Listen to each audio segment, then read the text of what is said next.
அல்லேலூயா. ஆமென். கர்த்தர் நல்லவர். தேவனுடைய வார்த்தைக்கு நேராய் நாம் கடந்து செல்லுவோம். எடுத்தவர்கள் வாசிப்போம். ஆதியாகமம் 15:1. ஆதியாகமத்தின் புஸ்தகம் 15ஆம் அதிகாரம் 1வது வசனம். சத்தத்தை உயர்த்தி வாசிக்க கேட்போம். இந்த காரியங்கள் நடந்த பின்பு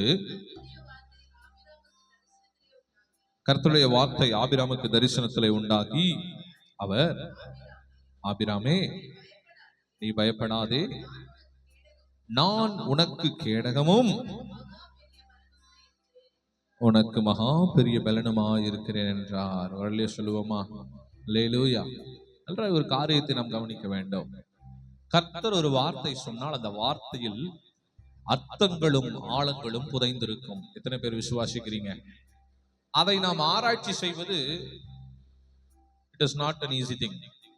அது ஒரு சாதாரண விஷயம் அல்ல. அது ஆழத்துல போய் நாம் ஆராய்ச்சி செய்யணும். கர்த்தர் ஆபிரகாமுக்கு வாக்கு கொடுத்தார். அந்த வாக்குக்கு பின்னாடி மகா பெரிய ரகசியம், மகா பெரிய அழைப்பு, அபிஷேகம், நிறைய காரியங்கள், சித்தம் எல்லாமே அதுல இருந்துச்சு. அல்லேலூயா. அதுல நம்ம கடந்த வாரத்துல பயத்தை குறித்து பார்த்தோம், பயப்படக்கூடாது என்று சொல்லி. இந்த வாரத்துல கூட சகாயம், சரி, நான் உனக்கு கேடகம், நான் உனக்கு என்னவா இருக்கிறேன்? கேடகம். கேடகம் என்றால், கேடகம் என்றால் என்ன? ஷீல்டு. ஷீல்டுனா இமேஜ் ஒண்ணு போடுப்பா. ஷீல்டுனா என்னது? பாதுகாப்பு கேடகம். வரலையே சொல்லுவோமா? கேடகம் பாதுகாப்பிற்கு மட்டும் அல்ல. அல்லேலூயா. போர்க்களத்துல ஒரு போர் வீரன் கேடகத்தை பயன்படுத்துகிறார் என்றால் அது பாதுகாப்புக்கு. அல்லேலூயா. ஆனால் கேடகம் அதற்கு மட்டுமல்ல. இப்போ அது ஒரு உயிரற்ற பொருள். கேடகம் ஒரு கேடகம் ஒரு உயிரற்ற பொருள். ஆனால் இயேசு கிறிஸ்து உயிருள்ள தேவன். அல்லேலூயா. நான் உனக்கு கேடகம் என்று சொல்லுகிறார். அப்படிங்கும் பொழுது உயிரற்ற கேடகம் வெறும் யுத்த களத்துல அது நம்ம யூஸ் பண்றதை பொறுத்துதான் அது நமக்கு சேஃப். நீங்கள் எப்படி அதை பயன்படுத்துகிறீர்கள் என்பதை பொறுத்துதான் அது நமக்கு பாதுகாப்பற்றதான்னு நம்ம சொல்ல முடியும். ஆனால் கர்த்தரே கேடகமாய் வருகிறார் என்று சொன்னால் அவர் நமக்கு முன்பாக நிற்பார் என்று அர்த்தம். ஒரு சொல்லுவோமா? அவர் நின்று நமக்கு விரோதமாய் செயல்படு. நாம இப்படி இப்படி இப்படி இப்படின்னு கேடகத்தை வச்சுட்டு என்ன பண்ண வேண்டாம், பயன்படுத்த வேண்டாம். He himself be the shield. அவரே கேடகமாய் பயன்பட்டு விடுவார். அல்லேலூயா. ஆபிரகாமுக்கு கர்த்தர் சொல்லுகிறார், நான் உனக்கு என்னவாய் இருக்கிறேன்? கேடகமாய் இருக்கிறேன். ஆபிரகாம் பின்னாடி வராருன்னா கர்த்தர் என்ன பண்ணுவாரு? முன்னாடி. ஆபிரகாமுக்கு எதுவுமே வராதபடிக்கு என்ன பண்ணிக்கிட்டே இருப்பாரு? என்ன பண்ணிக்கிட்டு இருப்பாரு? பாதுகாத்து கொண்டே வருகிறார். அதனாலதான் அந்த வனாந்தரத்துல நீங்க ஆதி காலங்களில் நீங்க பார்த்துட்டீங்கன்னா கொலை, கொள்ளை மற்றும் எக்ஸ்ட்ரா பிரச்சனைகள் வனாந்தரத்துல இருக்கும். தெரியுங்களா? அவ்வளவு சீக்கிரம் யாரும் வனாந்தரத்துல தனியா போக முடியாது. நீங்க வேதத்திலேயே அதுக்கு நிறைய உதாரணங்களை நீங்க பார்க்கலாம். ஒருவனுடைய மனைவியை ரொம்ப கொடூரமா இது பண்ணிடுவாங்க நைட் நேரத்துல டிராவல் பண்ணிட்டு வரும்போது. அதுக்கப்புறம் பவுல் நிறைய நேரத்துல இரவு நேரங்கள்ல டிராவல் பண்ணிட்டு போகும்போது பவுலுக்கு என்ன இருக்குது? கொள்ளையர்கள் அவங்கள சேதப்படுத்தி இருக்கிறாங்க. சமாரியன், நல்ல சமாரியன் கதையில நீங்க பார்ப்பீர்கள் சொன்னால், கழுதையில வந்தவன எரிகோல இருந்து எருசலேமுக்கு போறவன் என்ன பண்ணுவாங்க? பாதியில அடிச்சிருவாங்க கொள்ளையர்கள். அப்போ பாதுகாப்பே கிடையாது. இந்த காலத்துலயாவது செக்யூரிட்டி, போலீஸ், அது இதுன்னு இருக்கு. ஆனா அந்த காலத்துல எதுவுமே கிடையாது. அடிச்சு தூக்கி போட்டா ஏன்னு கேட்கற கூட என்ன கிடையாது? போலீஸ் கிடையாது, கோர்ட் கிடையாது, செக்யூரிட்டிஸ் கிடையாது. அவன் உயிரை காப்பாத்துறதே பெரிய பெரும்பாடா இருக்கும். அவ்வளவுதான். அடிச்சு போட்டா என்னை அடிச்சா நான் தான் கேட்க முடியும். அதிகபட்சம் எங்க அப்பா கேட்கலாம், என் மனைவி கேட்கலாம், எங்க அக்காவுக்கு கேட்கலாம், எங்க மச்சானு கேட்கலாம். அவ்வளவுதான். எங்க குடும்பத்தில் இப்ப 10 பேர் இருக்கிறாங்கன்னா கொள்ளையர்கள் 20 பேர் வந்துட்டான்னா எதுவுமே பண்ண முடியாது. அப்போ அந்த சூழ்நிலையில ஆபிரகாம் வனாந்தரத்துல ஆபிரகாமும் மனைவியும் ஒரு சில வேலைக்காரர்கள், அவ்வளவுதான். ஆபிரகாமும் மனைவியும் யாரு? ஒரு சில வேலைக்காரர்களும் மட்டும்தான் எங்க போயிட்டு இருக்கிறாங்க? வனாந்தரத்துல போயிட்டு இருக்கிறாங்க. அத்தனை ஆடுகளையும், அத்தனை மாடுகளையும், ஒட்டகங்களையும், கழுதுகளையும் சுமந்துகிட்டு போய்கிட்டு இருக்கிறாங்க. கொஞ்சம் யோசிச்சு பாருங்க, அவங்களுக்கு ஏதாவது பாதுகாப்பு இருக்குமா? ஆபிரகாம் கையில தங்கம் இருந்தது, கோல்டு இருந்தது, சில்வர் இருந்தது, டைமண்ட் இருந்தது. தெரியுமா? இதெல்லாம் ஆபிரகாம் பிரயாணப்பட்ட ஒவ்வொரு இடங்களிலும் அவர் கையில என்னெல்லாம் கொண்டு போனாரு? தங்கம், வெள்ளி, வைரம், வைடூரியம் எல்லாத்தையும் கொண்டு போனார். ஏன்னா அந்த இடத்துல பிழைப்பு பிழைக்கணும்ல. அப்போ அந்த ஊருக்குள்ள என்ன எந்த காசு அங்க செல்லுமோ அந்த காசு அவரு ஆல்ரெடி சம்பாதித்து வைத்திருந்தார். என்ன வீடு நில காசு வாங்கல, பட் கையில என்ன இருந்தது? பணம் இருந்தது. சரிங்களா?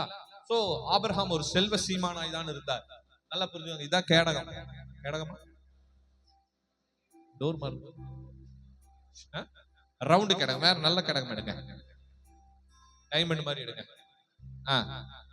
கர்த்தர் நல்ல இது வால்ட் மாதிரி இருக்கு. சரி, பாத்துட்டீங்கன்னா கர்த்தர் தான் ஆபிரகாமுக்கு முழு பாதுகாப்பு கொடுத்தாரு. அது ஒரு நாடு ரெண்டு நாடு கிடையாது. பைபிள் எடுங்க, பைபிள் பின்னாடி எடுங்க, பைபிள் பின்னாடி எடுங்க. அதுல மேப் இருக்கா?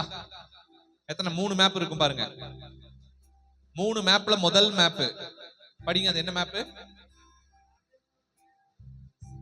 உங்களுக்கு இல்ல, எல்லாத்துக்கும் படிங்க.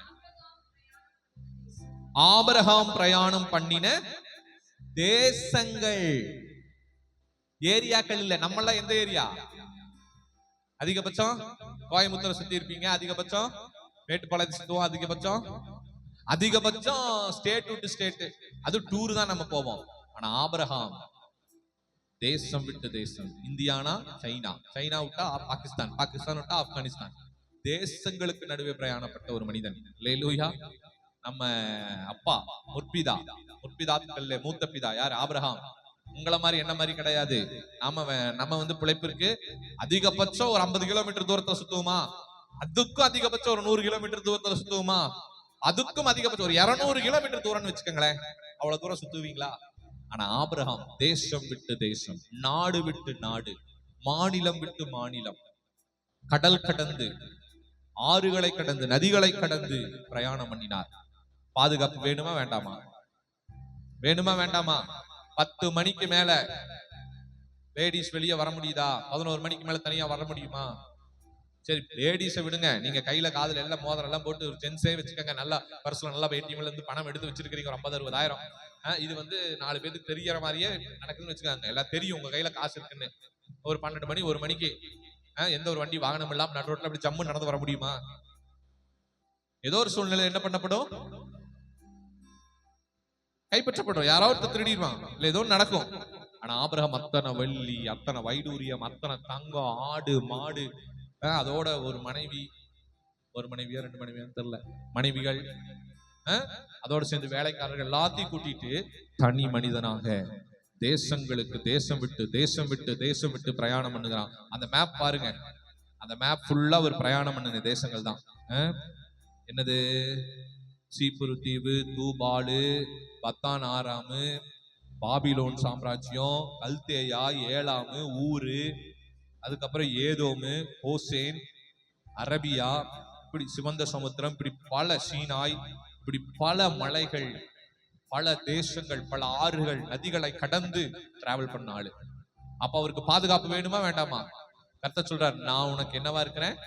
இந்த ஒரு வார்த்தைக்காக தான் தைரியமா தில்லா இரவு பகல் பார்க்காதபடி அவர் பாட்டுக்கு பிரயாணம் பண்ணினார். அவர் பிரயாணம் பண்ணுவதற்கு ஒரு நோக்கம் இருந்தது. என்ன நோக்கம்? ஆபிரகாம் பிரயாணம் பண்ணினதற்கு ஒரு நோக்கம் இருந்தது. என்ன நோக்கம்? நீங்க பிரயாணம் பண்றதுக்கு ஒரு நோக்கம் இருக்கா?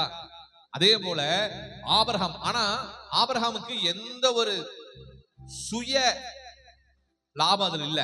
ஆனா பிரயாணம் பண்ண சொன்னார் ஆண்டவர், பொது லாபத்துக்காக. என்ன லாபம் சொல்லுங்க? நீ கால் மிதிக்கும் தேசத்தை உனக்கு சுதந்தரிக்க கொடுப்பேன் என்று சொன்னார். சொல்லுவோமா? நீ கால் மிதிச்ச எந்த இடத்தையும் சந்ததிக்கு நான் என்ன பண்ணுவேன்? கொடுப்பேன். இதெல்லாம் இந்த தேசம் எல்லாம் எம்மட்டோ அம்மட்டும் நீ என்ன பண்ணு? அலைந்து திரி அப்படிங்கிறாரு. நீ கால் வச்சினா அந்த பூமி உனக்கு தான் சொன்னனால ஆபிரகாம் போறாரு. எல்லா ஊர்களையும் கால் வச்சுட்டு போறாரு. அவர்னால முடிஞ்ச வரைக்கும் சாகர வரைக்கும் பிரயாணம் பண்றாரு. அல்லேலூயா. ஐ திங்க் சாகர வரைக்கும் இல்ல, ஈசாக்க பெற்றெடுக்கிற வரைக்கும் பிரயாணம் பண்றாரு. கிட்டத்தட்ட 35-45 வருஷமா, கிட்டத்தட்ட 50 வருஷமா டிராவல் பண்றாரு. பிரயாணம் பண்ணிக்கிட்டே இருக்கிறாரு. ஆண்டவர் சொல்றாரு, நீ எந்த இடத்துல எல்லாம் பிரயாணம் பண்ணியோ அதெல்லாம் உனக்கு தான். சொல்லுவோமா? நம்மளாம் நிலத்தை காசு கொடுத்து வாங்கணும். ஆபிரகாம் கால் மிதிச்சு வாங்கினார். வரலையே சொல்லுவோமா? நம்ம எல்லாம் இடத்தை என்ன கொடுத்து வாங்கணும்? காசு கொடுத்து வாங்கணும். ஆனா ஆபிரகாம் கால் மிதித்து வாங்கினார். தாம் பிள்ளைகளுக்கு, தன்னுடைய சந்ததிக்கு கால் மிதிக்கும் எல்லா தேசத்தையும் ஆண்டவர் ஆபிரகாமுக்கு கொடுத்தார். சோ அப்படி பிரயாணப்படும் பொழுது கண்டிப்பா கொள்ளையர்கள் வருவாங்க, கொலைகாரர்கள் வருவார்கள், என்னென்ன சம்பவங்கள் நடக்க முடியுமோ எல்லாமே நடக்கும், தீங்குகள். ஆனா எந்த தீங்கும் ஆபிரகாமை அணுகாதபடிக்கு கர்த்தர் ஆபிரகாமை ஒவ்வொரு நாளும் வழி நடத்தினார். எங்கேயாவது ஆபிரகாமை தாக்கினார்கள்னு ஒரு வசனத்தை சொல்ல முடியுமா? எங்கேயாவது ஆபிரகாமை அடித்தார்கள்னு சொல்ல முடியுமா? ஆபிரகாம் தாக்கினார், ஆபிரகாம் அடித்தார்னு வேணா இருக்கும். ஆபிரகாமை யாரு கை வச்சான்னு இருக்கவே இருக்காது. எங்கேயாவது ஒரு வசனம் எடுக்க பார்க்கலாம் ஆபிரகாமை கை வைத்தார்கள்னு. ஒரு இடத்துல ஆபிரகாம் பயப்படுவார், ஒரு ஊருக்குள்ள போகும்போது அபிவிலேக்க பார்த்து, அவ்வளவுதான். அதே மாதிரி ஈசாக்கும் அபிவிலேக்க பார்த்து பயப்படுவார், அவ்வளவுதான். மற்றபடி வேற எந்த இடத்துலயுமே என்ன பண்ண மாட்டார் ஆபிரகாம ஆண்டவர் விட்டு கொடுக்கவே இல்லை. அதுவும் அந்த ராஜா கிட்டயே பேசி ஆபிரகாம பெருமையா பேசுறார் ஆண்டவர். அப்போ கர்த்தர் எந்த அளவுக்கு அவனுக்கு கேடகமாய் இருந்திருக்கிறார். அல்லேலூயா. இந்த கேடகமாய் இருந்த கர்த்தர் எப்படிப்பட்ட கேடகமா இருந்திருக்கார். கேடகங்கள்ல நிறைய டிஃபரெண்ட் டைப்ஸ் இருக்கு. கேடகங்கள்ல நிறைய டைப்ஸ் இருக்கு, அதனுடைய குணாதிசயங்கள். இப்ப ஆண்டவர் நமக்கு கேடகமா இருக்கிறார்னா, கேடகம்னா வெறும் பாதுகாப்பு மட்டுமல்ல, இன்னும் நிறைய இருக்கு. எடுத்து வாசிங்க உபாகமம் 33:29.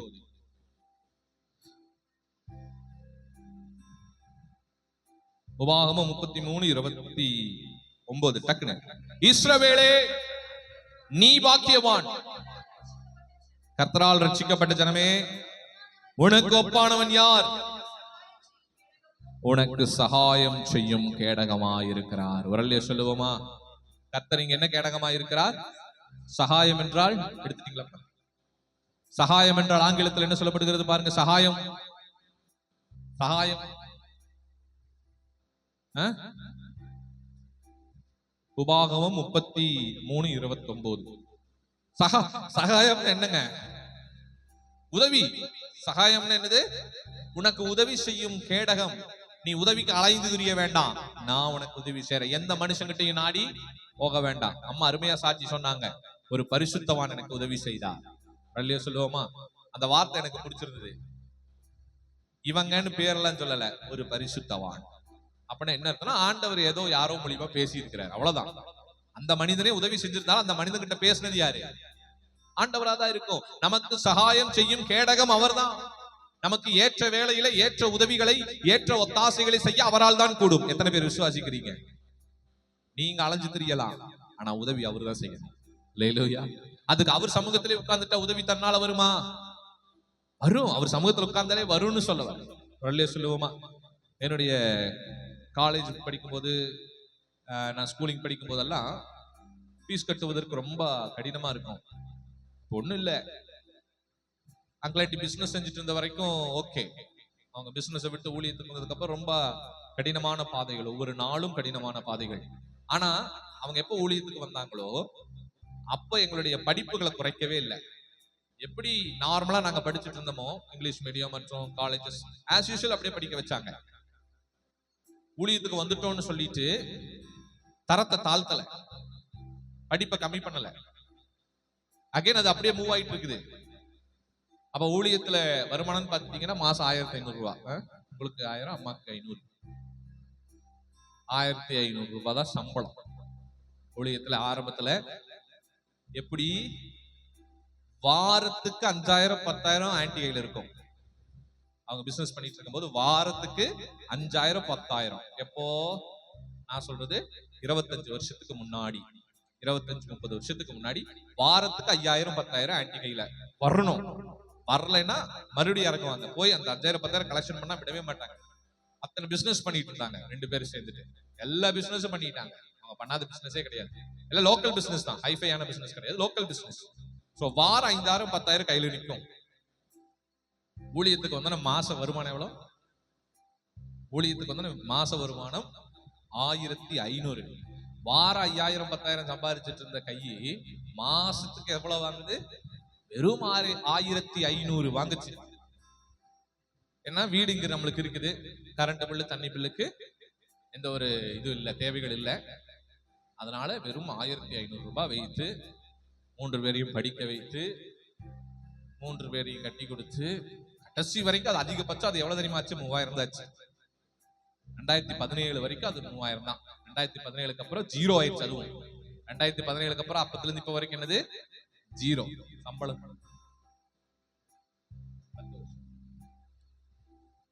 2017 மோடி வந்தார்ல 16 உள்ள, அப்போ வந்து எல்லாம் ஸ்டாப் பண்ணது, ஃபண்ட் ஸ்டாப் பண்ணோன்னே எங்களுக்கு வரது நின்று போச்சு. கடைசியா 3000 வாங்கிட்டு இருந்தோம், அவ்வளவுதான். அப்போ நல்ல ஒரு காரியத்தை நீங்க புரிந்து கொள்ளணும். நான் என்ன சொல்றேன்னா, எவ்வளவு வாங்கணும்னு சொல்ல வரல. அந்த நாட்களில் கிட்டத்தட்ட அப்ப நான் வந்து 7வது 8வது படிக்கிறேன். அப்போ என்னுடைய படிப்பு இன்னும் வந்து ஒரு 7 வருஷம் இருக்கிறது. அதுக்கப்புறம் என்னுடைய காலேஜ் 3 5 5 7 3 5 எவ்வளவு ஆச்சு? 7 7 3 2 12 வருஷம். அதுக்கப்புறம் ஒரு எம்ஃபில் ஒரு 2 வருஷம், 14 வருஷம், பைபிள் காலேஜ் ஒரு வருஷம், 15 வருஷம். அதுக்கப்புறம் நான் படித்தேன். அவங்க ஊழியத்துக்கு வந்ததுக்கு அப்புறம் 15. அவங்க 2 பேத்துக்கு செலவெல்லாம் கிடையாது, பெரிய செலவில்லை அவங்க 2 பேத்துக்கும். எனக்கு தான் ஃபுல் செலவு. 15 வருடங்கள். அத்தனை காரியங்களும் நீங்க சொன்னா நம்ப மாட்டீங்க. ஜோம் பண்ணுவாங்க. ஆண்டி ஒரே ஒரு தானே, போ போ ஆண்டவர் செய்வார். வேலைக்கு போ, டேய் இந்த மாசம் சம்பளம் வரும்னு சொல்ல முடியுமா? டேய் சம்பளம் வந்து கட்டுறேன்டான்னு சொல்ல முடியுமா? டேய் வருமானம் வந்தாலும் கட்டுறேன்னு சொல்லலாம். டேய் அது தருவாங்கடா, அவங்க தந்தோன்னு கொடுக்குறேன்னு சொல்ல முடியுமா? எதுவுமே சொல்ல முடியாது. ஜீரோ. என்னன்னு சொல்லுவீங்க? ஒத்தாசை வரும் பர்வதத்திற்கு நேராக என் கண்களை ஏறெடுக்கிறேன், வானத்தையும் பூமியும் உண்டாக்கின கர்த்தரிடத்திலிருந்து எனக்கு ஒத்தாசை வரும். அவ்வளவுதான். எங்கேயுமே எதிர்பார்க்க முடியாது. அப்பா போவர்றா, இன்னைக்கு போய் வசூல் பண்ணிட்டு வருவாரா, அம்மா இப்ப போய் நான் எல்லாத்தையும் இது பண்ணிட்டு வரேன். சரி கடன் வாங்கலாம். கடன் வாங்கலன்னா ஒரு காரியத்துக்காக கடன் வாங்க போகும்போது எங்களுடைய சித்தப்பாக்கள் ஒருத்தர் சொன்னாரு, உங்களுக்கு என்ன வருமானம் அப்படின்னாரு. எதை வச்சு கட்டுவீங்க? உங்களுக்கு என்ன வருமானம்? ஏன்னா ஊழியத்துல வருமானம் இல்ல, ஒரு பெர்மனன்டான வருமானம் கிடையாது. உங்களுக்கு என்ன வருமானம், எதை வச்சு கட்டுவீங்க? 50,000 1 லட்சமா? எவ்வளவு கேட்டீங்க? 1000 ரூபாயா? ஒரு 1000 ரூபாய் இதை கேட்டிருக்கிறாங்க. கேட்டதுக்கு அவர் கேட்டது, அவர்கள் வேலை இல்லாத சிச்சுவேஷன்ல இவங்க பிசினஸ் பண்ணிட்டு இருக்கும்போது நிறைய உதவிகள் செஞ்சிருக்கிறாங்க. அந்த ஒரு உரிமையில போய் கேட்டுட்டாங்க, திருப்பி தரேன்னு சொல்லிதான். அப்ப அவர்கள் சொன்ன ஒரு வார்த்தை என்னன்னா, உங்களுக்கு என்ன வருமானம், எப்படி கட்டுவீங்க, எப்படி எனக்கு தருவீங்க? 1000 ரூபாங்கிறது வந்து அவருக்கு ஒரு என்ன சொல்றது, ஒரு நாள் செலவு தான். அப்படியே அம்மா மனசுடைஞ்சு வந்துட்டாங்க. நம்ம பார்த்து வளர்த்தி விட்டவங்க இன்னைக்கு நம்மளுக்கு என்ன வழி இருக்குது கொடுக்கறதுன்னு கேட்டாங்கன்னு சொல்லி பயங்கரமா ஆண்டவர் சமூகத்துல வந்து அழுவாங்க. ஒவ்வொரு நாளும் நான் வந்து ஃபீஸ் அங்க என்னை டைட் பண்ணாங்கன்னா நான் இங்க வந்து கேட்டாகணும். வெளியே நிக்க வச்சிருக்காங்க. நிறைய நாள் கிளாஸுக்கு வெளியே நின்றுருக்கேன், பிரின்சிபல் ரூமுக்கு வெளியே நின்றுருக்கேன். அதெல்லாம் சொல்லவே மாட்டேன், அது சொல்லக்கூடாது. அதெல்லாம் நம்மளுக்கு இது இல்லை, அதை விட்டுருங்க. அவமானப்பட்ட நாட்கள் இருக்கிறது.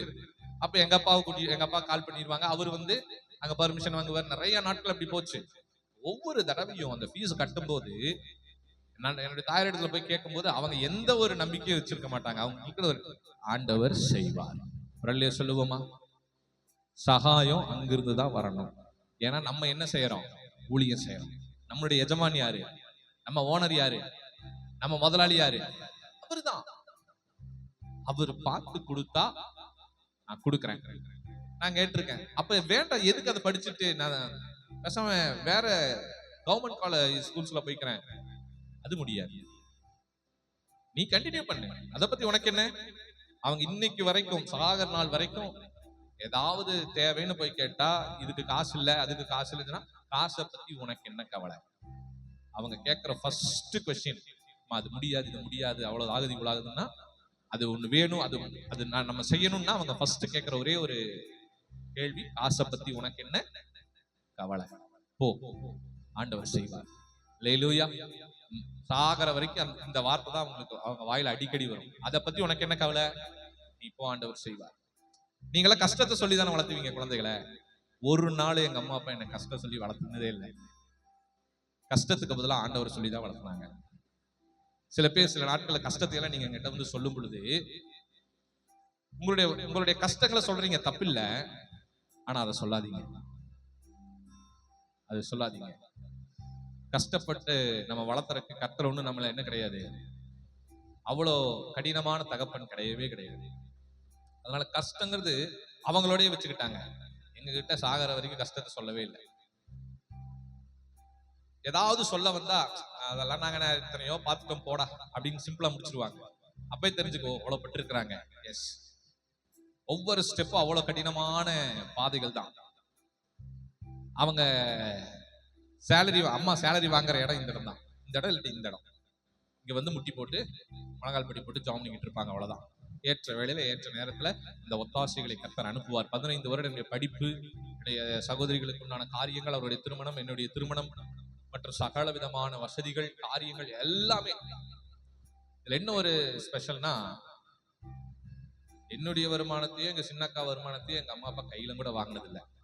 உடனே சொல்லுவோமா, பெருசா நாங்க சம்பாதிக்கவும் இல்லை. பெரிய அக்கா அவளது வாங்கியிருக்கு. ஆனா அவளுடைய சுகவீனத்து பலவீனத்திலேயே அநேக காரியங்கள் அதுல போயிடும். அதனால ஒரு காரியத்தை நீங்கள் புரிந்து கொள்ள வேண்டும். அவர் சகாயம் செய்யும் கேடகம். உடனே சொல்லுவோமா, ஏன் இவ்வளவு தூரம் சொன்னா, அவர் நமக்கு உதவி செய்கிற தேவனாய் இருக்கிறார். என்ன போட்டிருக்கு? சகாயம், ஷீல்ட் ஆஃப் ஹெல்ப்.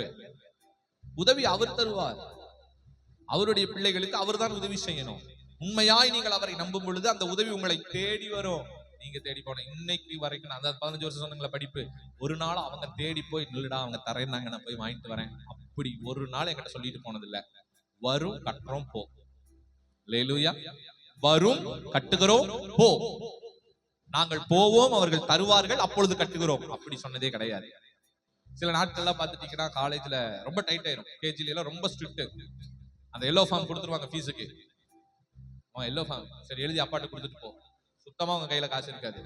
நான் போய் அங்க ட்ரிபிள் 1 ஏறி கணபதியில ஏறி அங்க போய் சரணம்பட்டியில இறங்கி 46 சரணம்பட்டியில இறங்கிடுவேன். ட்ரிபிள் 1 நேரம் காலேஜ்ல போய் இறங்கிடும். இறங்கி 2 அடி ஸ்டெப் எடுத்து வச்சு உள்ள போயிட்டு இருப்பேன். டக்குன்னு எங்க அப்பா அங்க வண்டியில் நின்று இருப்பாரு. என்னப்பா பஸ்ஸுக்கு முன்னாடி வந்து நிக்கிறேன், அம்மா ஃபீஸை கட்டிட்டு வர சொன்னா எங்க கட்டணும்? அங்கதான் பேங்க் முன்னாடியே இருக்கும் லெஃப்ட்ல. உள்ள போய் செலான் கட்டிட்டு அப்புறம் நான் எடுத்து உள்ள போவேன். அநேக நாட்கள் ஒவ்வொரு செமஸ்டர்ல இப்படி நடக்கும். இங்க இருந்து போகும்போது ஒண்ணு இருக்காது, போ ஆண்டவர் செய்வான்னு நினைச்சிருவாங்க. இவர் திடீர்னு பார்த்தா அங்க நின்று இருப்பாரு. இந்த ஃபீஸ் கட்டுறதுக்கு வந்திருக்கிறேன். இப்பதான் இல்லை நீங்க அதை பத்தி உனக்கு என்ன, எப்படி வந்துச்சு, ஏன் வந்துச்சு, எந்த வழியில வந்துச்சு, என்ன கஷ்டப்பட்டாங்க ஒண்ணும் சொல்ல மாட்டாங்க. அதை பத்தி உனக்கு என்ன, வந்துருச்சுல்ல போ.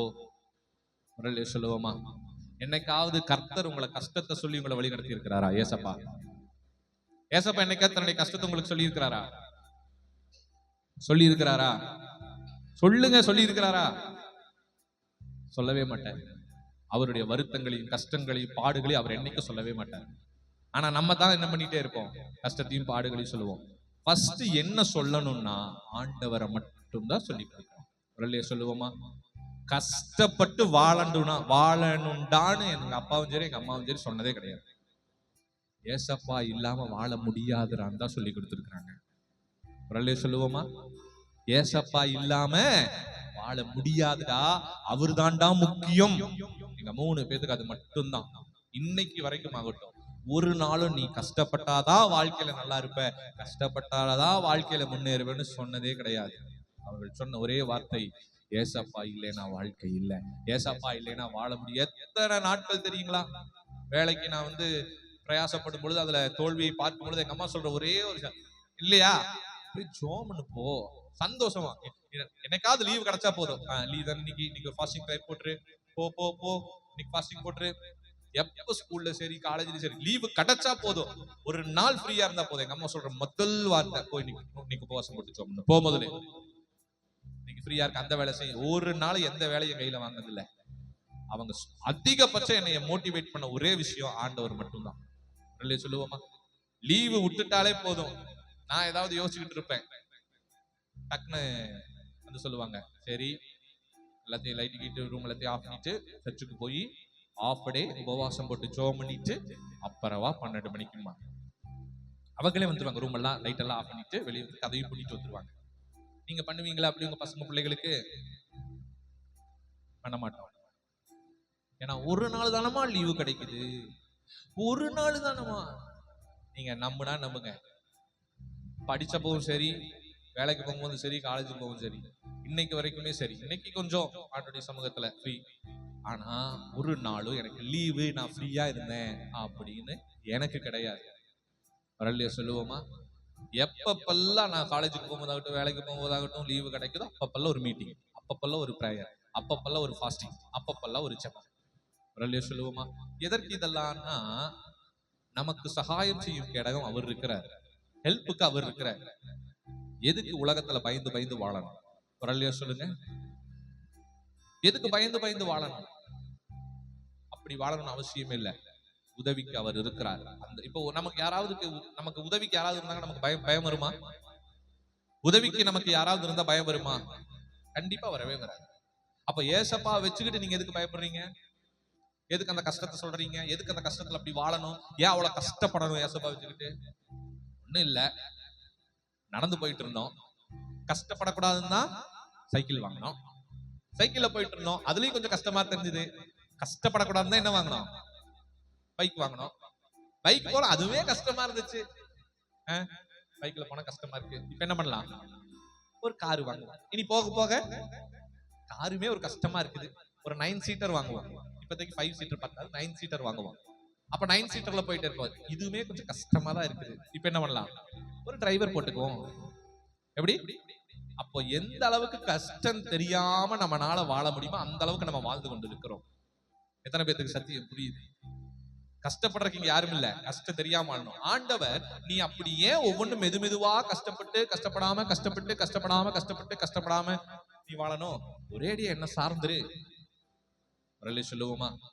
அல்லேலூயா. கொடியானது செடியோடு இணைந்திருக்கும் பொழுது அது மிகுந்த கனிகளை கொடுக்கும் என்று கர்த்தர் சொல்லுகிறார். நாம கொடி, அவர் செடி. நாம் அவரோடு இணைந்திருக்கும் பொழுது தேவைகள் எல்லாம் சந்திக்கிறேங்கிறார். Simple, easiest way காமிச்சிருக்காரு. என்ன சார்ந்து வாழ கத்துக்கோ. அல்லேலூயா. என்ன சார்ந்து வாழ கத்துக்கோ, உனக்கு சகாயம் நான் செய்யறேன். ஆபிரகாமுக்கு அதான் கர்த்தர் சொன்னாரு, நீ அதை செய், இதை செய், அப்படி செய், இப்படி செய், மாடு மாதிரி இவ்வளவு, அங்க மாதிரி இவ்வளவு, இந்த மாதிரி இவ்வளவு, அத்தனை பிசினஸ் பண்ணு, இத்தனை பிசினஸ் பண்ணு. ஆபிரகாம் அந்த மாதிரி ஏதாவது இருக்கு? ஆபிரகாமுக்குள்ள இவ்வளவு கஷ்டப்பட்டாரு, இவ்வளவு பிசினஸ் பண்ணாரு, அதை பண்ணாரு, இதை பண்ணாரு, எதுவுமே இருக்காது. ஆண்டவர் மட்டும்தான் ஆபிரகாமுக்கு உதவி. பூமி தாங்கக்கூடாத ஆசீர்வாதம். எப்படி இருந்துச்சு ஆபிரகாமுடைய ஆசீர்வாதம்? பூமி தாங்கக்கூடாது. நம்ம ஆசீர்வாதத்துக்காக நான் பேசல. உதவி இல்லைன்னு நீங்க நினைச்சீங்கன்னா அவர் தான் உங்களுக்கு உதவியே. அதை முதல் புரிந்து கொள்ளுங்கள். குரல்ல சொல்லுவோமா? அவர் நமக்கு சகாயம் செய்யும் கேடகம். ஏற்ற வேளையில ஏற்ற நேரத்துல தான் எல்லாமே வந்துடும். குரல்ல சொல்லுவோமா? இன்னைக்கு வரைக்கும் சொல்றேன், இன்னைக்கு வரைக்கும் எப்படி உதவி வருது, எப்படி நான் சாப்பிட்றோம், எப்படி தேவைகள் சந்திக்கப்படுது, எப்படி எல்லா பொருள் தேவைகள், பணல் தேவை நீங்க பாக்குறதுக்கெல்லாம் ஜம்முன்னு பாப்பீங்க. தெரியாதாடா அப்படி எல்லாம் நீங்க சொல்லலாம். ஆனா இன்னைக்கு வரைக்கும் என்னால சொல்ல முடியும், எப்படி தேவைகள் சந்திக்கப்படுதுன்னு தெரியல, எப்படி காரியங்கள் சந்திக்கப்படுதுன்னு தெரியல. ஆனா எல்லாவற்றையும் அதினத்தின் காலத்துல நேர்த்தியாய் ஒத்தாசைகளை கர்த்தர் அனுப்புகிறார். வெள்ளைய சொல்லுவோமா? அதுதாங்க உதவி, அதுதான் சகாயம் செய்யும் கேடகம். எத்தனை பேருக்கு சத்தியம் புரியுது? சகாயம் செய்யும் கேடகம். கர்த்தர் நல்லவர். இரண்டாவது 2 சாமுவேல் 22:36 எடுத்து வாசிங்க. 2 சாமுவேல் 22:36. உம்முடைய ரட்சிப்பின் கேடகத்தையும் எனக்கு தந்தீர், உம்முடைய காரியம் என்னை பெரியவனாக்கும். இங்க என்ன கேடகம்? என்ன கேடகம்? ரட்சிப்பின் கேடகம். அங்கே சகாயம் செய்யும் கேடகம், இங்கே என்ன கேடகம்? ரட்சிப்பின் கேடகம். ரட்சிப்பு ஆங்கிலத்தில் என்ன சொல்லப்படுகிறது? சால்வேஷன். சால்வேஷன்னா என்ன? ரட்சிப்புன்னா என்ன? ரட்சிப்புன்னா ஒரு மனுஷன் மற்ற காரியத்திலிருந்து ஏசப்பாக்குள்ள வர்றது ரட்சிப்பு. அது மட்டும் ரட்சிப்பு இல்ல. ரட்சிப்பு என்பது ஒவ்வொரு நாளும் ஒரு மனிதனுக்கு கிடைக்கிற வெற்றியை தான் ரட்சிப்பு என்று சொல்வார்கள். ஒவ்வொரு நாளும் அந்த மனுஷன் இந்த உலகத்துல உலக காரியங்களுக்கு ஜெயித்து வெற்றி பெற்று ஆண்டவருக்காக ஸ்டாண்ட் பண்றான் பாத்தீங்களா? அதுதான் உண்மையான ரட்சிப்பு. அதான் பவுல் சொல்லுகிறார், ரட்சிப்பு ஒரு நாள், ஏதோ ஒரு நாள் ப்ராசஸ் அல்ல, தினந்தோறும் முடிவு பரியந்தம் நிலை நிற்பவனே. அப்ப அந்த ரட்சிப்புக்கு டெய்லி நீங்க நிலை நிற்கிறீங்க பாத்தீங்களா ஏசப்பாக்குள்ள? இப்ப எத்தனையோ பேர் ஏசப்பா விட்டு உள்ள வந்துட்டு வெளியே போயிருக்கிறாங்க. கரெக்டா? கரெக்டா? அப்பப்ப சில சூழ்நிலைகள் நிமித்தமாய் இயேசுவை விட்டு வெளி விலகுறவர்கள் 1000 பேர் உண்டு. ஆனா கர்த்தர் சொல்றார், நீ அப்படியெல்லாம் வெளி விலகாத, உனக்கு தேவையான வெற்றியை, ரட்சிப்பை நான் தருகிறேன் என்று சொல்லுகிறார். அல்லேலூயா. அவர்தான் நமக்கு என்ன கேடகம்? ரட்சிப்பின் கேடகமாய் இருக்கிறார். அல்லேலூயா. He is the shield of salvation. அல்லேலூயா. அவர் ஒவ்வொரு நாளும் உங்களுக்கு ஜெயத்தை கொடுப்பாருங்க. நீங்க ஆண்டவருக்குள்ள கடைசி வரைக்கும் நிலை நிற்பதற்குண்டான ஜெயத்தை கொடுப்பார்கள். ஒரு தடவை ஏற்கனவே எங்க அம்மா சொல்லியிருக்காங்க, எங்க அப்பா வந்து சாட்சி சொல்லியிருக்காரு, நானும் சொல்றேன். ரட்சிப்பின் கேடகத்துக்காக ஒரு முறை இங்க ஊழியத்துக்கு வந்ததுக்கு அப்புறம் பயங்கர வறுமைன்னா வறுமைன்னு சொல்லக்கூடாது, நானு கையில பணம் இல்லை. ஏன்னா ஃபுல்லா பிசினஸ்லயே மூழ்கினவங்க, கையில பணம் கொளித்து பழகினவர்கள். இப்ப என்ன இல்ல, கையில என்ன இல்ல, பணம் இல்ல. ரொம்ப கடினமா இருக்குது வாழ்க்கை. 5 ரூபாய்க்கும் தேவ சமூகத்தில் உட்கார்ந்து ஜோம் பண்ணி தான் வாங்க வேண்டியது இருக்கு. ரொம்ப கடினமா வாழ்க்கை இருக்குது. பிள்ளைகளை எல்லாம் இன்னும் கொஞ்சம் நல்லா இது பண்ணி உள்ளான்னா முடியலையே. சொந்த வீடு எல்லாத்தையும் வித்தாச்சு, காடு வித்தாச்சு, சொந்த வீடை வித்தாச்சு, எல்லாம் வித்துட்டு தான் ஊழியத்துக்கு வந்தது. ஃபுல்லா வந்தோம். அப்போ எங்க அம்மா ஒரு யோசனை சொன்னாங்க எங்க அப்பாக்கு, சரிங்க ஊழியர் நடக்கட்டும், நம்ம என்ன பண்ணலாம்னா கொஞ்சம் நம்ம பிசினஸ் லைட்டா ஸ்டார்ட் பண்ணலாம். ரொம்ப வேண்டாம், எல்லா நாளும் வேண்டாம், வாரத்துக்கு ஒரு நாள் அந்த பிசினஸ், 1 நாள் 2 நாள் செஞ்சுட்டு சாட்டர்டே சண்டே போய் அந்த கலெக்ஷன் மட்டும் பண்ணிட்டு வந்துடலாம், கொஞ்சம் நம்மளுக்கு சப்போர்ட்டிவா இருக்கும்ல அப்படின்னு 2 பேரும் முடிவு பண்ணி, சரி வா அப்படின்னு சொல்லிட்டு, ஆக்சுவலா துணி பிசினஸ் பண்ணிட்டு, சரி வா ஒரு 10,000 ரூபாய் இருக்குல்ல போட்டு ஆரம்பிப்போம் அப்படின்னு போறாங்க. போகும்போது எங்க அப்படின்னு பாத்தீங்கன்னா, போத்தி சிக்னல் இருக்குல்ல, போத்தி சிக்னல் HMR, போத்தி சிக்னல் HMR இருக்கு தெரியுங்களா? அந்த HMR தாண்டி ரைட் எடுத்தோம்னா எங்க போகுது, அங்க ஒரு சிக்னலுக்கு போதா, அந்த ரோட்டுக்குள்ள இவங்களுக்கு தெரிஞ்ச மாம்பழான ஒரு கடை இருக்கு, சேட்டாங்கடை. உள்ள போறாங்க, படி ஏறி போறோம், 6-7 படி. கீழே வந்து சும்மா அந்த மழை தண்ணி தேங்கி இருக்கு. அப்போ 2 பேரும் அப்ப போய் வண்டியை போட்டாரு, 2 பேரும் போறாங்க உள்ள. மேல உள்ள ஆளு ஃபர்ஸ்ட் ஸ்டெப் எடுத்து வைக்கிறாங்க அம்மா. ஆண்டவர் சொல்றாரு ஒரே வார்த்தை, திரும்பவும் இந்த சாக்கடையை மிதிக்கிறியா? என்ன சொல்றாரு ஆண்டவர்? திரும்பவும் இந்த சாக்கடையை மிதிக்கிறையா? என் மேல நம்பிக்கை இல்லையா? நான் உன்னை ரட்சிப்பேன்னு உனக்கு நம்பிக்கை இல்லையா? ஒரே வார்த்தை தான். அம்மா அப்பா 2 பேரும் ஏறுறாங்க. டக்குன்னு எங்க அம்மா காதுல அசரீரி வாக்கு விழுகுது. யாரோ சொல்றாங்க, ஏதாவது சொன்னீங்களா அப்படின்னு எங்க அப்பா கேட்க, நான் ஒண்ணு சொல்லியே, திரும்பவும் இந்த சாக்கடையை மிதிக்கிறியா அப்படின்னு. ஸ்பாட்ல எங்க அப்பாவை கூட்டிட்டு வீட்டுக்கு போலாம் வாங்க அப்படிங்கிறாங்க. என்ன இது வரைக்கும் வந்துட்டு வீட்டுக்கு போலாங்கிற விளையாடுறியா? காசு வேற பேங்க்ல இருந்து எடுத்துட்டு வர சொல்லிட்டு நான் எடுத்துட்டு வந்துட்டேன், வீட்டுக்கு போலாம் வாங்க. என்னமா சொல்றேன், வீட்டுக்கு போலாம் வாங்க, அவ்வளவுதான். வீட்டுக்கு வந்து உட்கார்ந்து தேவ சமூகத்துல ஜெபம் பண்றாங்க. ஜெபம் பண்ணிட்டு அதுக்கப்புறம் தான் எங்க அப்பாட்டே சொன்னாங்க, இல்ல அந்த ஸ்டெப், அந்த தண்ணியை தாண்டும் போது ஆண்டு ஸ்டெப்ல கால் வைக்கும் போது சொன்னாரு என்கிட்ட, திரும்பவும் இந்த சாக்கடையை மிதிக்கிறியான்னு கேட்கிறாரு. இது தப்பா தெரியுது, வேண்டாம், பணத்தை கொண்டு போய் பேங்க்ல போட்டு வந்துருக்காரு, அதான கடைசி, அதை கொண்டு போய் பேங்க்ல போட்டு வந்துருக்காது, வேண்டாம், ஊழியத்தை நம்ம பார்க்கலாம், என்ன நடக்குதுன்னு வாழ்ந்து பார்த்துருவோம். ஒரு சொல்லுவோமா, என்ன நடக்குதுன்னு வாழ்ந்து பார்த்துருவோம். ஆண்டவர் நம்மள என்ன சாகவா கொடுத்துருவாரு, பார்த்துக்கலாம். ஒவ்வொரு நாளும் ரட்சிப்பு எப்படி வருதுன்னு பார்க்கலான்னு ஒவ்வொரு நாளும் கர்த்தர் ரட்சித்தார். சொல்லுவோமா, அந்த திரும்பி போக வச்சது பாத்தீங்களா, அதுதான் நம்முடைய ரட்சிப்பின் அனுபவத்துல ரட்சிப்பை இழந்து போகிற அனுபவம். எப்படி நம்ம வேண்டான்ட்டு வரோம் பாத்தீங்களா, இதுக்கு மேல அந்த ஊழியத்துல அந்த டிராப் அவுட் ஆகுறாங்க பாத்தீங்களா. கிறிஸ்தவ வாழ்க்கையில சில நேரங்கள் டிராப் அவுட் சீன் எல்லாம் வரும், மனசுடையர் சீன் எல்லாம் வரும். அந்த நேரத்துல நீங்க ஸ்டாண்ட் பண்ணீங்கன்னா தான் அதுதான் ரட்சிப்பின் கேடயம். சொல்லுவோமா, அந்த ரட்சிப்பை மறுபடியும் ஒவ்வொரு நாளும் எங்க வாழ்க்கையில கர்த்தர் கொடுத்தார். அந்த மைண்ட் செட்டை மாத்திக்கிட்டே இருந்தார். இன்னைக்கு நம்முடைய வாழ்க்கையில அநேக நேரங்கள் அந்த மைண்ட் செட் மாறும். அந்த மைண்ட் செட்டை ஸ்டாண்டர்டா வச்சிருக்கணும். ஜெபிக்கலாம்னு தோணும், ஆனா என்ன பண்ணாது, ஜெபிக்க முடியாது. சர்ச்சுக்கு போலான்னு இருக்கும், ஆனா ஒரே கஷ்டமா பலவீனமா இருக்கும். அந்த ஊழியத்தை செய்யலான்னு இருக்கும், ஆனா செய்ய முடியாது. ஊழியத்துக்கு அந்த காணிக்கை நம்ம கொடுப்போம்னு ஒரு டெசிஷன் எடுத்திருப்போம், ஆனா அந்த நேரம் வரும்போது அது கொடுக்க முடியாம தடையா இருக்கும். தசமாக எடுத்து வைக்கலாம்னு நினைப்போம், ஆனா அந்த நேரத்துல அந்த சூழ்நிலை வராது. இது எல்லாமே இந்த ரட்சிப்புக்குள்ள அடங்கும்.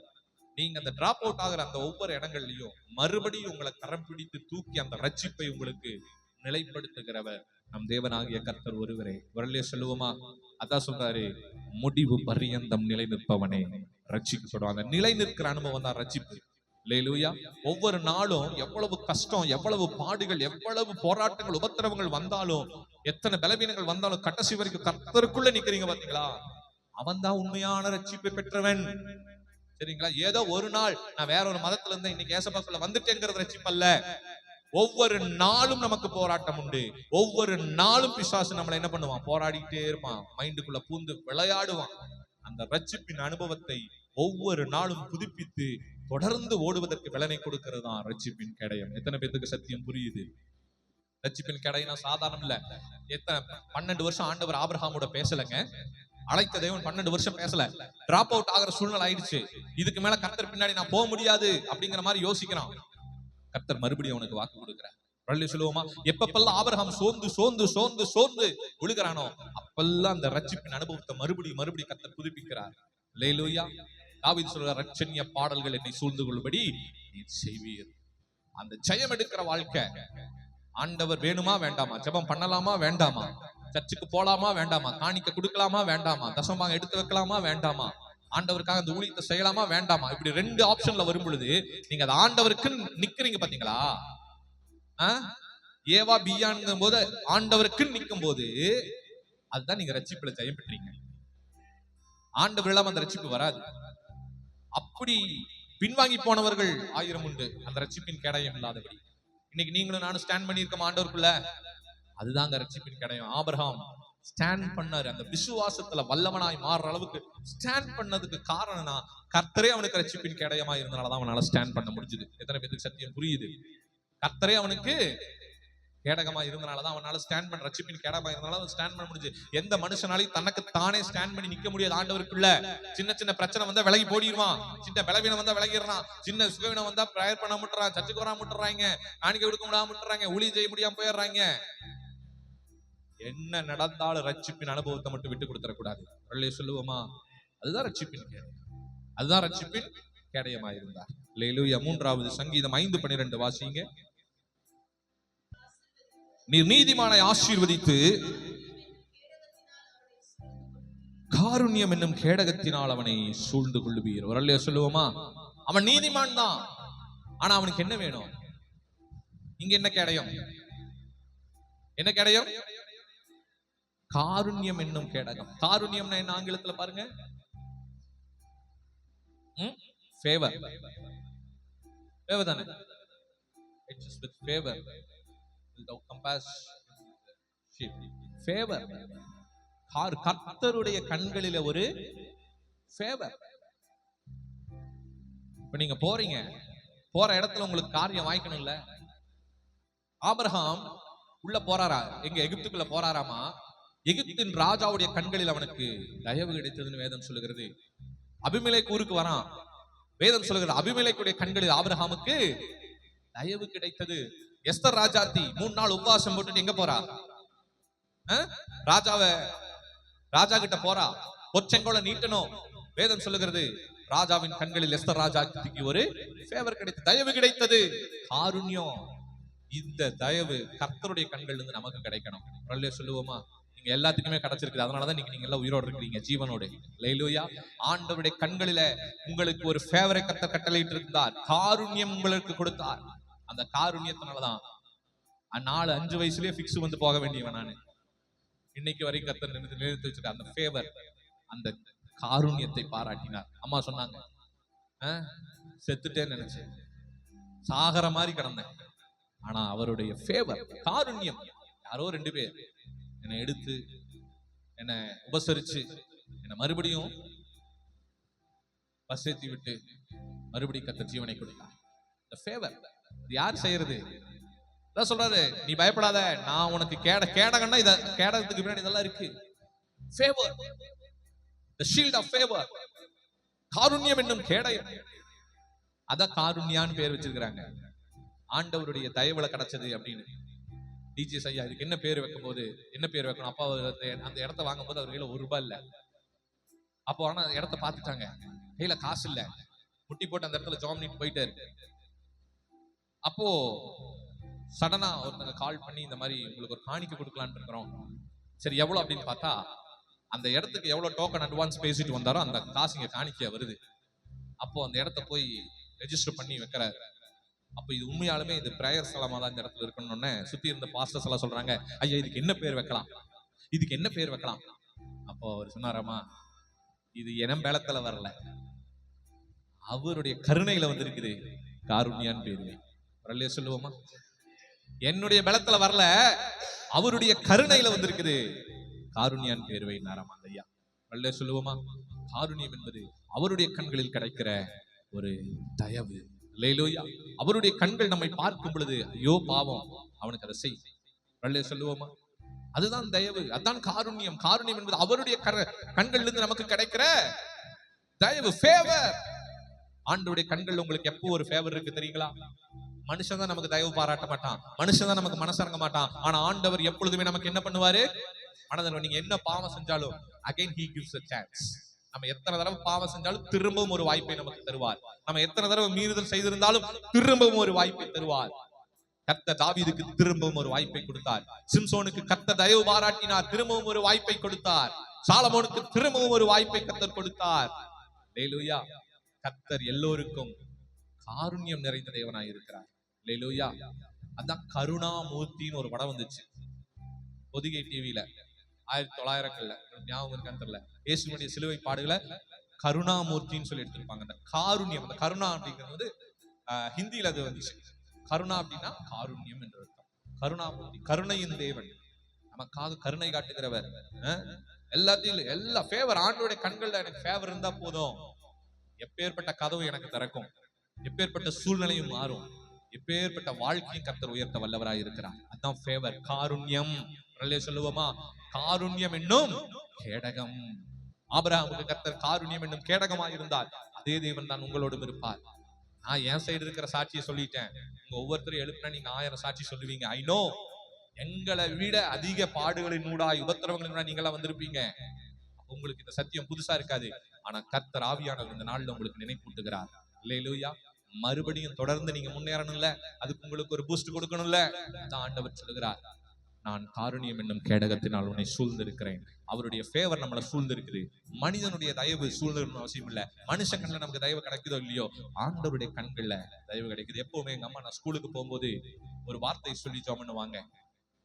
அதை நான் அப்படி இன்னைக்கு வரைக்கும் அதை ஃபாலோ பண்றேன். அந்த வார்த்தையை நான் ஜெபம் பண்ணும்போது, உங்களுக்கு சில பேருக்கு நான் ஜெபம் பண்ணும்போது யாராவது ஏதாவது போறேன் வரேன் எக்ஸாமுக்கு போறேன் போது இந்த வார்த்தையை நான் சொல்லியிருப்பேன். நீங்க ஞாபகப்படுத்தி பாருங்க.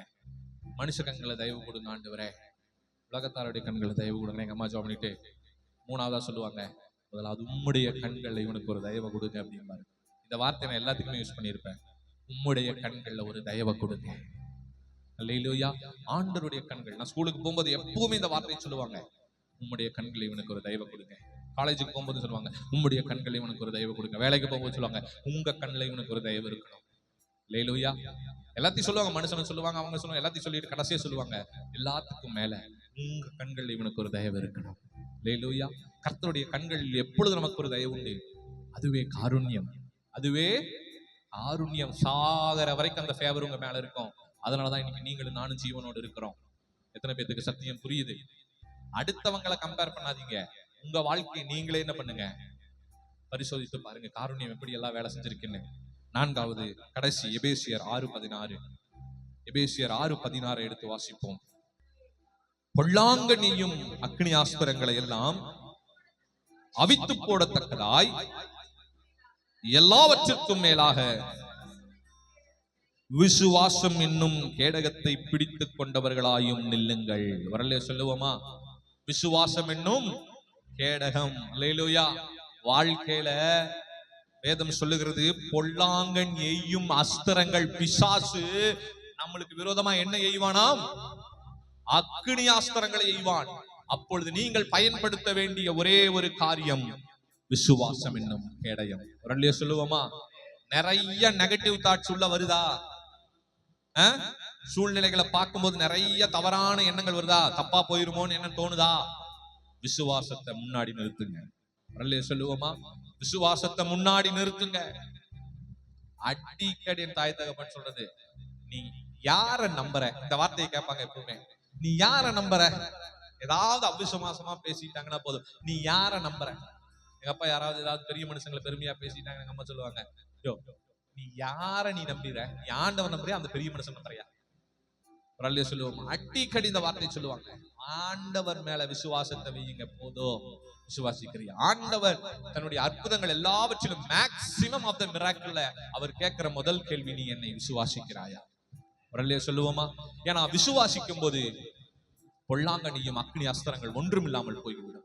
அல்லேலூயா. நமக்குள்ள இருக்க எல்லா நெகட்டிவ் தாட்ஸ் பறந்துரும். விசுவாசத்தினால் நீதிமான் பிழைப்பான். விசுவாசமே உலகத்தை ஜெயிக்கிற ஜெயம். விசுவாசம் இருக்கா உங்களுக்குள்ள? என்ன விசுவாசம்? கண்டிப்பா அது தப்பாதான் நடக்கும். அந்த விசுவாசமா என்ன தப்பங்க இருந்தாலும் கண்டிப்பா அது நல்லதா முடியும். சொல்லுவோமா? என்ன தப்பு இருந்தாலும் கண்டிப்பா அது நல்லதுல முடியும். சில நேரங்கள் எல்லாம் வண்டியில இருக்கும் போது, கார்ல இருக்கும் போது பெட்ரோல் இல்ல அப்படின்னு ஏதாவது சொன்னோம்னா அம்மா சிம்பிளா ஒரு வார்த்தை சொல்லுவாங்க, ஓத்தரம் சொல்லிட்டு வண்டியை ஓட்டுறா, ஆண்டவர் பார்த்துக்குவாரு. விசுவாசமே இவனுக்கு இல்ல. எப்படி பெட்ரோல் தீருது, காசு கொடுமா பெட்ரோல் அடிக்கணும்னா அவங்க இல்லைங்கிறத சொல்லாம, என்னடா விசுவாசம் இல்லாம ஓட்டிட்டு இருக்கிற போடாம சொல்லுவோமா? வழி தெரியாம சில இடங்கள்ல போகும்போது, போ ஆண்டவர் நடத்துவார் அப்படின்னு என்ன அர்த்தம்? விசுவாசி நடத்துவார், போ, ஒரு வழியை திறப்பார் ஆண்டவர், போ. காலேஜுக்கு அலைஞ்சுக்கிட்டு இருக்கும் போது என்ன பண்றதுன்னு தெரியாம சொல்லிட்டாங்க, நீ போய் உட்காந்து ஜெபம் பண்ணு, நாங்க போயிடும். எந்த காலேஜுக்கு போறீங்கன்னு தெரியுமா? அதெல்லாம் தெரியாது. அப்ப எந்த காலேஜ்? உனக்கு அட்மிஷனோட வருவோம், போ. சீரியஸா சொல்றேன், இந்த இடத்துல உட்காந்து என்னை ஜெபம் பண்ண சொல்லிட்டு போயிட்டாங்க. நான் உட்காந்து ஜெபம் பண்ணிக்கிட்டு இருக்கிறேன். 9 மணிக்கு என்னமோ போனாங்க, 12 மணிக்கு ரிட்டர்ன். கேட்ட தட்டுறாங்க, நான் கூட்டிட்டு உட்காந்துருக்கேன் உள்ள, இங்க ஜெபம் பண்ணிக்கிட்டு டக்கு டக்குன்னு தட்டுறாங்க. உள்ள வந்தா அப்ளிகேஷன் ஃபார்மோட வந்துருக்காங்க. என்னமா இது? அப்ளிகேஷன் ஃபார்ம் ஃபில் பண்ணி கூட நாளைக்கு அப்பா கொண்டு போய் கொடுத்துட்டு வருவாரு. College ready. என்ன காலேஜ்? எப்போ? இது எப்ப தெரியுங்களா நடந்தது? ஆகஸ்ட்ல நான் அட்மிஷன் போடுறேன். எப்ப போடணும்? எப்ப போடணும் காலேஜுக்கு?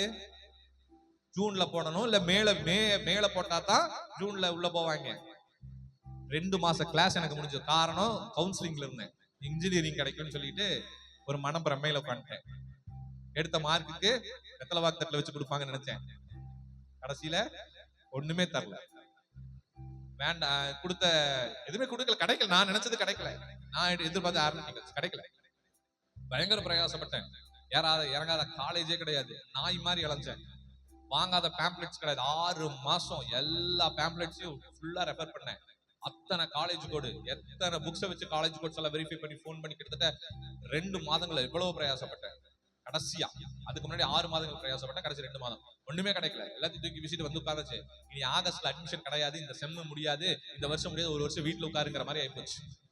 அப்ப அவங்க ஒரே வார்த்தை சொன்னாங்க, நாங்க இப்ப போறோம், இந்த காலேஜ் கிடைக்குதோ வாங்குறோம், நீ அமைதியா கொஞ்சம் போனாங்க. திரும்பி வந்தா எங்க அம்மா சொல்றேன், கேட்டு திறந்து உள்ள வந்தோன்னு சொல்றாங்க, என்னமா எப்படி கிடைச்சது அப்ளிகேஷன்? அட்மிஷன் இருக்கா? உனக்கெல்லாம் அட்மிஷன் இருக்குது, இதை ஃபில் பண்ணி கூட நாளைக்கு போய் உங்க அப்பா இது அட்மிஷன் ஃபீஸ் கட்டிட்டு உன்னையும் விட்டுட்டு வந்துருவாரு அப்படின்னு. என்ன விட்டுட்டு வர அந்த அளவுக்கா? ஆமா. என்ன நடந்தது? ஒண்ணு இல்ல, ஸ்தோத்திரம் சொல்லிட்டு சரவணம்பட்டி ரோட்ல விட்டோம், சக்தி ரோடு. ஸ்தோத்திரம் சொல்லிட்டு சக்தி ரோட்ல வண்டியை விட்டோம். ஸ்தோத்திரம் ஸ்தோத்திரம் ஸ்தோத்திரம். நான் பின்னாடி கொஞ்சம் பண்றேன், உங்க அப்பா வண்டி ஓட்டிட்டே ஜாம் பண்ணிட்டு போனாரு. எங்களையே அறியாம கீரணத்துல லெஃப்ட் எடுத்துருக்காங்க. அவங்களுக்கே தெரியாது. கீரணத்துல லெஃப்ட். ஒரு 25 வருஷத்துக்கு முன்னாடி ஒரு அம்மா ஒரு 3 ஏக்கர் வாங்கிக்கங்கன்னு மலிசான வேலையில குதிச்சு அந்த ஞாபகத்துல கீரணத்துல விட்டாங்க. இன்னைக்கு அந்த இடம் வந்து 30 கோடி.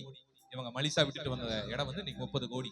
அப்ப அந்த அம்மா வந்து இன்ஸ்டால்மெண்ட்ல மாசம் 1000-2000 கொடுங்கன்னாங்க. விட்டுட்டு வந்துட்டாங்க.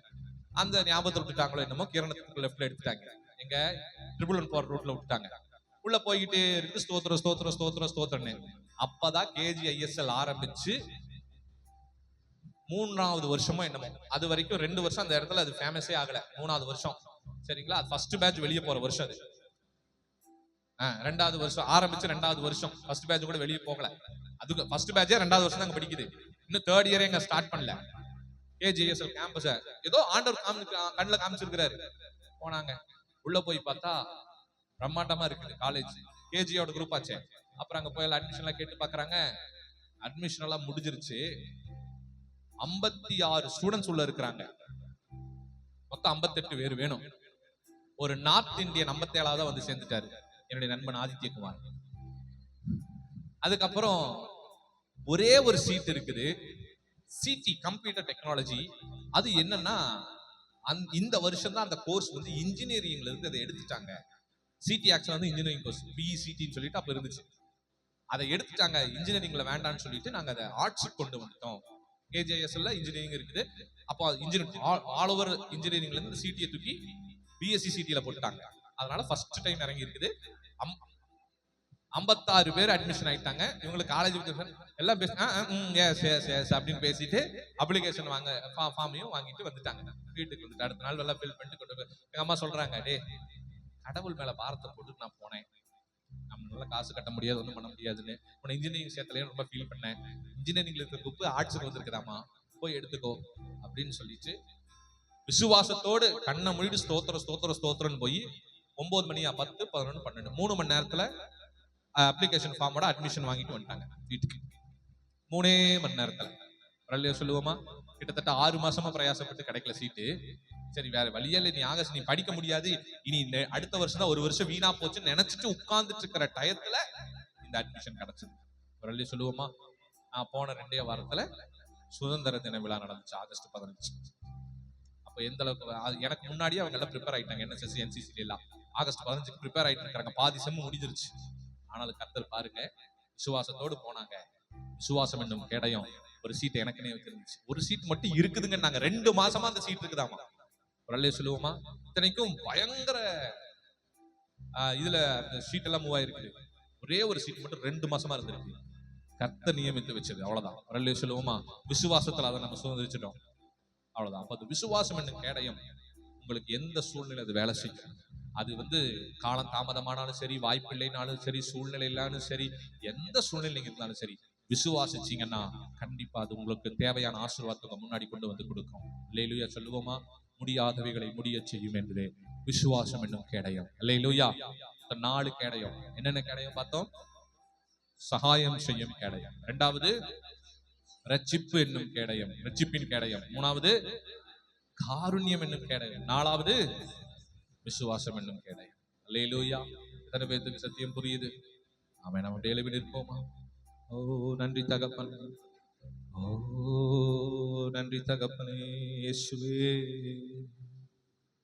விசுவாசியே நீ பதறாதே, விசுவாசியே நீ கலங்காதே, விசுவாசியே நீ பதறாதே, விசுவாசியே நீ கலங்காதே. விசுவாசத்தால் நீதிமான் இன்றும் என்றும் பிழைப்பார். விசுவாசத்தால் நீதிமான் இன்றும் என்றும் பிழைப்பான். விசுவாசத்தால் நீதிமான் இன்றும் என்றும் பிழைப்பான். கர்த்தரின் கை குறுகவில்லை, கர்த்தரின் வாக்கு மாறிடாதே. கர்த்தரின் கை குறுகவில்லை, கர்த்தரின் வாக்கு மாறிடாதே. சுத்தர்களாய் வாவே சுதனருள் புரிந்தனரே, சுத்தர்களாய் மாறிடவே சுதனருள் புரிந்தனரே. விசுவாசியே நீ கலங்கா, ஓ விசுவாசியே நீ கலங்காதே, விசுவாசியே நீ பதறாதே, விசுவாசியே நீ கலங்காதே. விசுவாசத்தால் நீதிமான் இன்றும் என்றும் பிழைப்பான். விசுவாசத்தால் நீதிமான் இன்றும் என்றும் பிழைப்பான். மேகம் போன்ற வாக்கு தத்தம் சூட நின்று காத்திருக்க, மேகம் போன்ற வாக்கு தத்தம் சூட நின்று காத்திருக்க. விசுவாசத்தால் உரிமை கொள்வாய், விரைந்து முன்னேறிடுவாய். விசுவாசத்தால் உரிமை கொள்வாய், விரைந்து முன்னேறிடுவாய். விசுவாசியே நீ பதறாதே, விசுவாசியே கலங்காதே விசுவாசியே நீ பதறாதே விசுவாசியே நீ கலங்காதே விசுவாசத்தால் நீதிமான் இன்றும் என்றும் பிழைப்பான் விசுவாச சொல்லுங்க ஆமென் இன்றும் என்றும் பிழைப்பான் திருச்சபையே கிரியை செய்வாய் திவ்ய அன்பில் பெருகிடுவாய் திருச்சபையே கிரியை செய்வாய் திவ்ய அன்பில் பெருகிடுவாய் தலைமுறையாய் தலைமுறையாய் தழைத்திடருள் புரிவார் இயேசு தலைமுறையாய் தலைமுறையாய் உன்னை தழைத்திட அருள் புரிவார்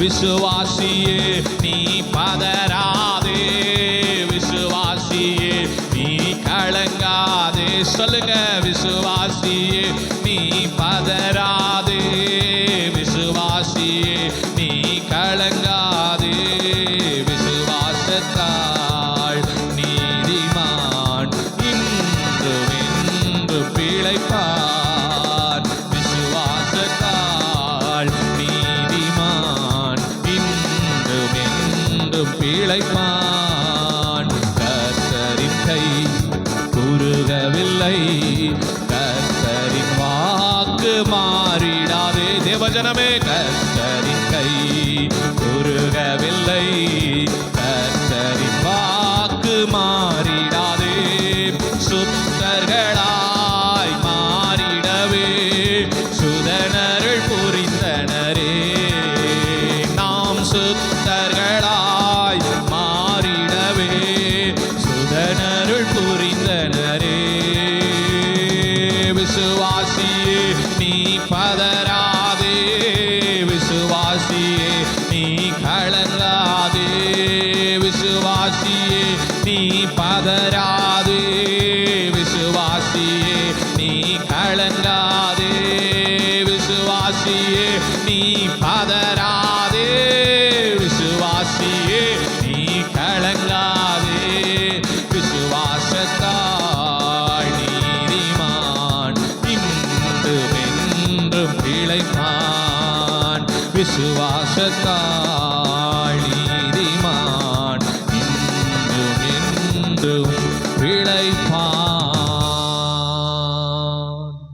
நன்றி தகப்பனே, கேட்டமுடைய வார்த்தையின் பிரகாரம் நீ பயப்படாதே, நான் உனக்கு கேடகமும் உனக்கு மகா பெரிய பலனுமா இருக்கிறேன் என்று சொன்ன கர்த்தரப்பா, நீர் கேடகமா எங்கள் வாழ்வில் இருக்கிறீர், சகாயம் செய்யும் கேடகமாய் இருக்கிறீர், ரட்சிப்பென்னும் கேடகமாய் இருக்கிறீர், காருண்யம் என்னும் கேடகமாய் இருக்கிறீர், விசுவாசம் என்னும் கேடகமாய் நீர் இருக்கிறீர். ஆண்டவரே, சத்தியத்தை நாங்கள் புரிந்து கொண்டு அப்பா ஸ்தோத்திரம் ஸ்தோத்திரம், ஒவ்வொரு நாளும் நாங்கள் வாழ வளர பிழைக்க செழிக்க கர்த்தர் கிருபை பாராட்டுங்க. நீர் எங்களுக்கு கேடகமாய் இருக்கிறபடியால் நன்றி. தொடர்ந்து ஆவியானவர் எங்கள் வாழ்க்கையில் கிரியை செய்யுங்க. சத்தியமானது 30, 60, 100 எங்கள் வாழ்க்கையில் பலன் தரட்டும். பெரிய காரியங்களை செய்யுங்க, ஆசீர்வதிங்க. இயேசுவின் நாமத்தில் ஜெபிக்கிறோம் நல்ல பிதாவே.